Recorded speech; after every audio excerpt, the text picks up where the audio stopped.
আরেকটু কোয়াইট হই, আরেকটু জাস্ট শুধু একজন আমাকে আস্ক করুক, দেন আমি বলি আর কিংবা আমার সামনে থেকে লাস্ট অব্দি কি ঘটনা ঘটেছে ওইটুকু আমি একটু বলে নিই। হ্যাঁ হ্যাঁ, আপনার সাথে আসলে কি ঘটেছিল একটু আগে বলেন। আসসালামু আলাইকুম। প্রথমত যেটা হচ্ছে, আমি তো উবারে খুব একটা যাতায়াত করি না, কিন্তু আমার হাজব্যান্ড ও গ্রামে গিয়েছিল অ্যান্ড হচ্ছে আমার একটা ধানমন্ডি থেকে মিটিং ছিল, খুব ইমার্জেন্সি একটা মিটিং ছিল। সো ওইখান থেকে ও আমাকে বললো যে তুমি উবারে যাও। আমি আচ্ছা ঠিক আছে, নর্মালি ভাড়া করে দেয়। তো আমি উবারে নর্মালি উবারে যেহেতু জানি যে ওটা রাস্তার একটা জায়গা, সেই জায়গা থেকে আমি উবারে কল করি। কল করে আমি ধানমন্ডি 32 নাম্বার আমি উবারে কল করি। কল করার পরে দেন আমার গাড়িটা 5 থেকে 6 মিনিটের মধ্যে চলে আসে। সে আপনার গেটে ছিল, দেন আমার সান্তার গেটে আসতে বেশি টাইম লাগেনি। সো আসছে, আসার পরে সে নর্মালি যেভাবে আসে আমি জাস্ট গাড়িতে উঠি।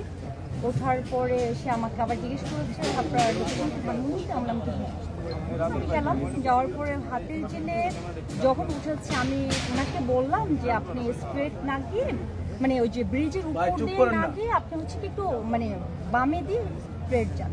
তো আচ্ছা ঠিক আছে। তারপরে একটু মানে বলার মধ্যে তার কেমন জানি অ্যাটিটিউডটা একটু ভয়ঙ্কর, মানে থাকে না কিছু তার হয়তো ভিতরে অন্য কিছু সে নিয়ে থিঙ্ক করছে, মানে ভিতরে কিছু একটা কাজ করছে। দেন তখন সে কি করেছে যে আমাকে মানে আমি যেহেতু ধানমন্ডিতে যাব বনশ্রী থেকে, আমি তো স্ট্রেট যাব, সেটা না করে সে কি করেছে জাস্ট প্রথম যে ব্রিজটা হাতের জেলে ওঠার পরে সে ডানে চলে গেছে। ডানে যখন এই টার্নটা নিয়েছে তখন আমি বললাম কি ব্যাপার, আমি তো ধানমন্ডি যাবো, আপনি ডানে কেন যাচ্ছি? তখন সে আমাকে বললো আমি আপনার লোকেশানে নিয়ে যাচ্ছি। তা আমি বললাম আমার লোকেশান তো ডানে না, আমার লোকেশান তো স্ট্রেট। আর কালকে দিনটা মঙ্গলবার ছিল, নর্মালি রাস্তাঘাট একদম ফাঁকা। তারপর সে যখন ডানে টার্ন নিয়েছে তখন আমি আবার বললাম যে আপনি আমাকে এখানে রেখে দেন, আমি আপনার গাড়িতে যাব না। তখন বলছে কেন যাবেন না, আমি আপনাকে আপনার জায়গায় আমি নিয়ে যাচ্ছি। তখন বললাম ভাই দেখেন, আমি আপনার যে পেমেন্টটা আসছে আমি ফুল পেমেন্টটা আপনাকে এখানে দিয়ে আমি এখানে নেমে যাবো। তখন সে কি করেছে, তখন সে যখন দাঁড়াচ্ছিল না তখন আমি বললাম আমি শাউট করব, আপনি যদি এখানে না দাঁড়ান তাহলে আমি শাউট করবো। তখন সে কি বলছে এই চুপ, কোনো কথা বলবি না। সে আমাকে অনেক জোরে একটা থ্রেট দিয়েছে। দেন তখন তো আমি একদম ভয়ে তখন আমি ইনস্ট্যান্টলি আমি গ্লাসটা খুলে দিয়েছি। আমার জাস্ট আমি তখন একটু চেপে সামনে এসে ঝুঁকে আমি বামে চেপে জাস্ট গ্লাসটা খুলে দিয়েছি। খুলে দেওয়ার পর আমি খুব চিৎকার চেঁচামেচি করছিলাম যে হচ্ছে কি আমাকে বাঁচান, আমাকে ধরে নিয়ে যাচ্ছে, আমাকে নিয়ে চলে যাচ্ছে, আপনারা কে আছেন আমাকে বাঁচান। আমি অনেক চিৎকার চেঁচামেচি করার পরে মানে নিরিবিলি হলেও কিছু গাড়ি আসা যাওয়া করছিল, কিছু লোক হাতের জেল তো কিছু লোক হাঁটা যাওয়া করছিল। বাট আমি মানে অবাক হলাম যে একটা মানুষের কোনো রেসপন্স আমি পাইনি। দেন হচ্ছে সে যখন মানে ইনস্ট্যান্টলি সে গাড়ির স্পিডটা আরও অনেক হাই করে ফেলেছে, কারণ হাতের জন্য নর্মালি যখন গাড়িটা 80 থেকে 100-তে যায় তখন কিন্তু এটা অনেক হাই, মানে নর্মালি ঢাকা সিটিতে অনেক হাই স্পিডে যখন যাচ্ছিল তখন আমি আরও আমার কাছে তখন মানে এমন হচ্ছিল যে সে যদি যে কোনো সময় স্প্রে করে ফেলে ওর কিছু একটা সে আমার মুখে ছিটে তখন মুহূর্তের মধ্যে আমি হয়তো সেন্সলেস হয়ে যাব। তো তারপর লাইফ আমি জানি না কি হতো। তখন আমি কি করেছি, আমি ইনস্ট্যান্টলি সে যখন খুলছিল না সে তখন আমাকে থাপা দেওয়ার ট্রাই করেছিল। দেন আমার হাতে গলায় আমি কি করেছি, আমি ডোরটা খুলে নিয়েছি। ডোরটা খুলে আমি পুরো ইয়ে করে ফেলছি আর জোরে আমি চিৎকার চেঁচামেচি করছি কে আছেন আমাকে বাঁচান, আমাকে নিয়ে চলে যাচ্ছে। তারপর সে কি করেছে, তারপর সে তখন দেখলো যে সে আমাকে হয়তো মানে সে একটা হুমকির মুখে চলে যাচ্ছিল, যে তার জন্য একটু রিস্ক মনে হয়েছিল যেহেতু আমি অনেক জোরে শাউট করছি।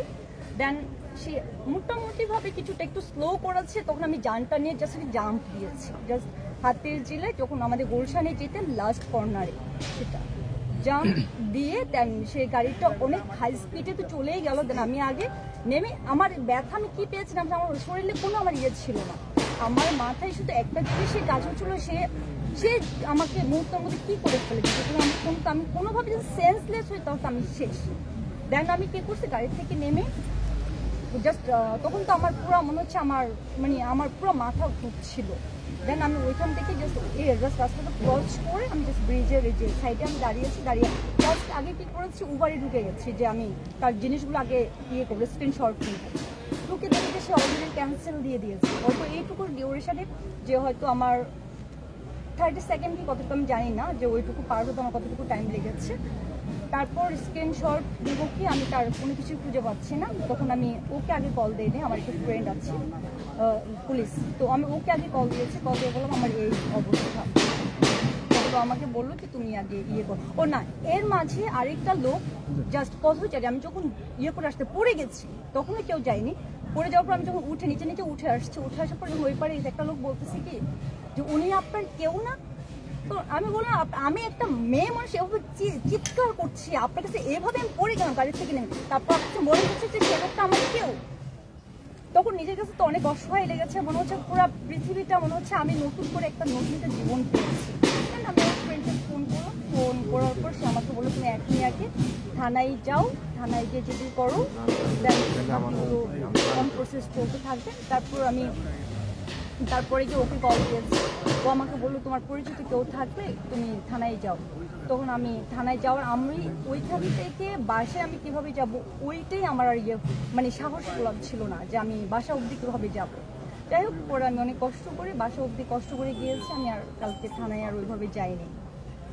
এই হচ্ছে আমার মানে গতকালকে ঘটনা। আমার মানে কি বলবো, আমার কাছে মনে হচ্ছে যে আমি মানে থাকে না, আমার যেটা আমি ফিল করি যে আমাকে একটা মানুষ গুলি করে মেরে ফেলেছে, কিন্তু গুলি করছে সেটা কিন্তু আমি 2-5 মিনিট 20 মিনিট আধা ঘন্টা পরে মারা যাব।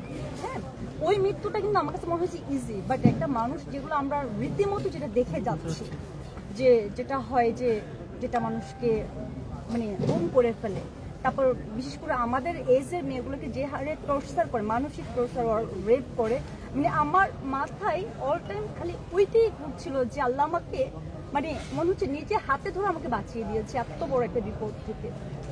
আপনি কি মনে করেন যে আপনার পূর্ব পরিকল্পনা অনুযায়ী আপনাকে কেউ মানে শত্রু আছে কিনা, মানে আপনার কি মনে হয়? প্রথমত তো এটা উবারের অ্যাপস, এটা তো আমি তো কোনো ড্রাইভারকে চিনি না। তো এখানে হয় কি উবারটা যেটা হয় যে মানে যে কাছাকাছি থাকে ঠিক তাকেই অ্যাপসটা কানেক্ট করে দেওয়া হয়। হ্যাঁ, আমি যেটা থিঙ্ক করছি সেটা হচ্ছে সম্ভবত তাদের একটা বিশাল একটা গ্যাং আছে, যেটা এখন আমরা যেমন মানে লাইফে কোনো সেফটি পাই না, যেটা নর্মালি আজকে কয়েকদিন থেকে, যেমন আজকে ঢাকা ভার্সিটির ওইখানে দেখলাম যে একটা খুন হয়ে আছে, গতকালকে দেখলাম যে খিলগাঁর ওইখানে একটা মেয়েকে বিশাল মানে অনেক বড় একটা অকারেন্স ঘটাচ্ছে, 300 ফিটে হচ্ছে, মানে প্রতিনিয়ত যে কাজগুলো হচ্ছে আমার কাছে মনে হচ্ছে ওদের বিশাল একটা গ্যাং আছে, যেটা আজ অব্দি কেউ মানে আজকে যেমন মানে আপনাদের সাপোর্টে যেটা আমি আজকে সবার সামনে বলতে পারছি, এইটা হয়তো মানে কেউ করতে পারেনি, যার জন্য এটা আসলে ধরতেও পারছে না যেটা আসলে কি হচ্ছে। আর যেটা আমি বলবো আমার কাছে যেটা আমার কাছে খুব অবিশ্বাস্য মনে হচ্ছে যে একটা উবার অ্যাপস কিন্তু ইন্টারন্যাশনালি না, এটা আমাদের যাদের গাড়ি আছে নর্মালি গাড়ি থাকলেও আমরা কি করি যে আমাদের টায়ার লাগছে, যারা সেলফ ড্রাইভ করে বিশেষ করে, যেমন ও মাঝে মধ্যে কি করে যে বলতেছে কি চলো আজকে মানে বসুন্ধরায় যাব, কিন্তু ওইখানে পার্কিং করা অনেক কঠিন, তাহলে আমরা একটু উবারেই যাই, যেটা আমরা লাইফ সেফটি মনে করি। হ্যাঁ, এই সেফটিটা আমাদের কাছে এখন নেই। আমার মানে এইটা ভাবলেই মনে হয় নিজে তখনই ফিনিশড হয়ে যায়। আইন শৃঙ্খলা বাহিনী কি বলবে, আশ্বাস দিয়েছে? আমি থানায় গিয়েছি, থানার যে ওসি সাহেব ছিলেন রাজু ভাই, উনি যথেষ্ট হেল্প করেছেন, অ্যান্ড হচ্ছে কি ওনার যে অফিসার তাকে দায়িত্ব দিয়েছে, যে এসআই যে সবুজ নাম না, সবুজ কোর্টের দায়িত্ব দিয়েছে যে ওরা অলরেডি আমাদেরকে নিয়ে অন স্পটে গিয়েছে যেখানে ঘটনাটা ঘটেছে, ওইখানে গিয়ে ওরা সিসি ফুটেজে সব দেখেছে, ওরা মানে আশা করি 1-2 দিনের মধ্যে সব মানে ডিটেইলি বের করে ফেলবে। কারণ হচ্ছে কি আমার বাড়ির সিসি ক্যামেরা থেকে উবারের আমি মানে নাম্বার প্লেটের নাম্বার উবারের গাড়ি অল ডিটেইলি পেয়ে গেছি, ওর হয়তো ওইখান থেকে উবার অ্যাপস থেকে ইয়ে করে ফেলেছে, আমরা একটা উবারে কমপ্লেনও করেছি না, কিন্তু ওইটার এখন পর্যন্ত ওইভাবে কোনো ফিডব্যাক পাইনি। আমার শুধু প্রত্যেকের কাছে যে একটাই রিকোয়েস্ট যে এটা আমরা যে উবারটা মানে অ্যাপসটা যে ইউজ করছি আমরা মানে কিসের ভরসা, মানে আমাদের আস্থাটা কোথায়? কারণ এখানে তো আজকে আমি নিজকে মানে আজকে আমি মরে গেলাম, আজকে গুম হয়ে গেলাম, কিন্তু এবার তো অনেকের জীবন শেষ হয়ে যেতে পারে না, তা আমরা তো এখন কোনো সেফটিই পাচ্ছি না, লাইফের কোনো নিরাপত্তাই পাচ্ছি না আমরা, মানে এটা আমরা কি করবো? যেই নাম্বার থেকে কল দিয়েছেন উবার কিংবা আপনি করেছেন ওই নাম্বারটা কি পরে ট্রাই করেছেন? প্রথমত উবারে যে আমি কলটা করেছি স্টার্টিংয়ে ওটা একটা নাম্বার আসে, বাট ওইটা যখন কল দিয়েছি তখন কিন্তু ওইটা জাস্ট উবার কল, একটা ফ্রি কল আসে, সময় ওইখানে কোনো আসেনি, ওদের হোয়াটসঅ্যাপ যে নাম্বারটা ওইটা আমি পাইনি, কিন্তু ওদের কিছু ডিটেল পেয়েছি, গাড়ির নাম্বার, এটা কিন্তু ওটা হয়তো আজকালকের মধ্যে আমরা ওইটা পেয়ে যাব যে যে গাড়িটা যার নামে, এটা বিআরটিতে আমরা অলরেডি পাঠিয়েছি, পুলিশকে তো দিয়েছি, পাশাপাশি বিআরটিতেও আমরা পাঠিয়েছি। ওইটার যে মানে কার নামে গাড়িটা ওইটা আমরা পেয়ে যাব খুব দ্রুত। আর ওই গাড়িটি কে ইউজ করছে আমার মনে হয় না এটা খুব বেশি টাইম লাগবে যে এটার মানে অল কমপ্লিটলি এটার ইয়েগুলো আসতে। কারণ আমার কাছে কেন জানি মনে হচ্ছে, আমি যেটা থিঙ্ক করছি এটা বিশাল একটা গ্যাং আছে এখানে। আপু জিডি করেছেন কি? হ্যাঁ অলরেডি কপি আছে? করে এসেছে। হ্যাঁ জিডি কপি দেখেন একটু জিডি কপি গাড়িতে রেখে আসছি। আচ্ছা আপু, এই যে আপনি বললেন যে আমার এখানে জিডি কপিতে ওইটা আমার বাসার অ্যাড্রেস, আমার ফোন নাম্বারটা আছে, তো সো এইটুকু আমি জাস্ট হোয়াটসঅ্যাপে সবাইকে দিয়ে দিতে পারবো। এটা আমরা হোয়াটসঅ্যাপে জাস্ট ওই দুটো জিনিস আমি হিডেন রাখতে চাচ্ছি। আচ্ছা আপু, ওটা নেবনি সবাই। এটা দূরে। আচ্ছা আপু, এই যে হোয়াটসঅ্যাপে দিয়ে হ্যাঁ এই যে আপনারা যারা মেয়ে বা নারী, এই যে ঢাকা শহরে বা সারা বাংলাদেশে কিন্তু এরকম এখন দেশের যে সিচুয়েশন অনুযায়ী কিন্তু আসলে নিরাপত্তাহীনতায় ভুগছেন, তো মানে এটা নিয়ে কি বলবেন আসলে?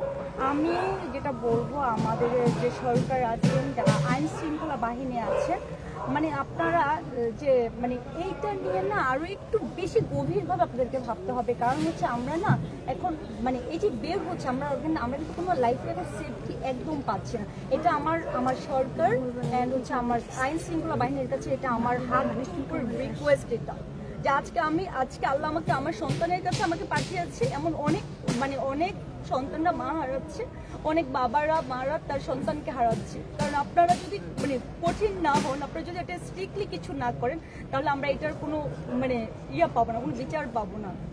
আপনি যখন মানে চিল্লাচ্ছিলেন ওই সময় কেউ সাহায্যের জন্য কেউ সামনে আসেনি? আমার এইটাই অনেক বেশি অবাক লাগছে যে আমি এত জোরে গায়ে জোরে এত জোরে শাউট করছি, এইভাবে আমার হাত বের করে আমি ক্লাসের বাইরে আমি চিল্লাচ্ছি, চেঁচামেচি করছি, কে আছেন আমাকে বাঁচান, আমাকে নিয়ে চলে যাচ্ছে, জোর করে নিয়ে যাচ্ছে। এটা উবার, একটা লোক কাছে আসলো, আমি না এটা মানে এইটা যখন চিন্তা করি আমি না পুরো মানে স্পেসলেস হয়ে, যেটা কি করে পসিবল, এটা আমি কোন দেশে বসবাস করছি আমরা। আচ্ছা, আরেকটা বিষয়, এটা কি আপনার সাথে কি বিগত দিনে বা সম্প্রতি সময় এমন কোনো ঘটনা ঘটেছে যার কারণে আপনার গতকালকের এই পরিস্থিতি তৈরি হতে পারে, নাকি এটা একটা গ্যাংয়ের মধ্যে আপনি পড়ে গেছেন? আমি তো এটা আমার কখনো হয়নি, এটা কারণ আমি উবারে আমার লাইফে সব মিলে 2-4 দিন